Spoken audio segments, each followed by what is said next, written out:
All right, for Friday, August 8th, the theme of the day was buying on the dip.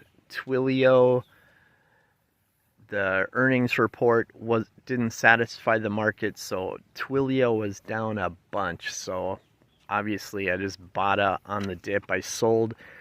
I took profits on some ANET, Estee Lauder, Siri, Amazon.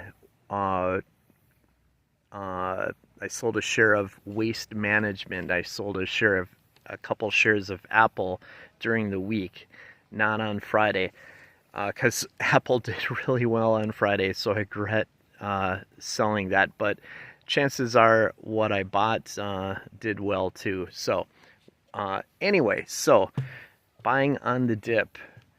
I had a few stocks to buy earlier in the week. I bulked up on Honest. That took a dip during earnings. That paid off. Honest was up 5% on Friday. Tesla did really well on Friday, up 2.3%. So that was a pleasant surprise.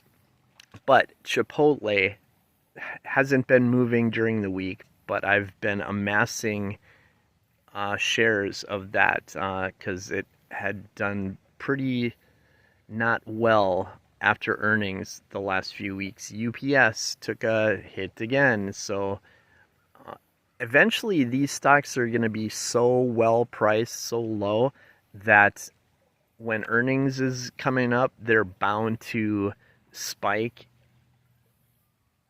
If not this quarter, a future quarter. So I'm very comfortable buying up these stocks on the dip.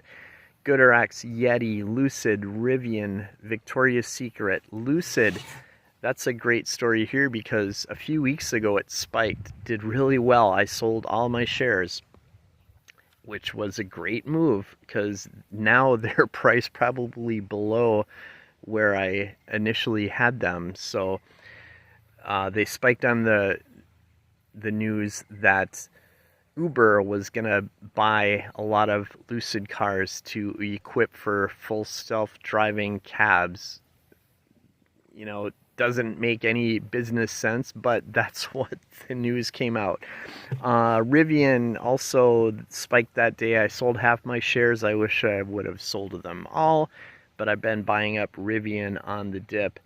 So the idea is to bulk up on shares you're not married to, because I would love to sell them and buy more Tesla, but I'm not going to do that right away. Maybe that's a mistake.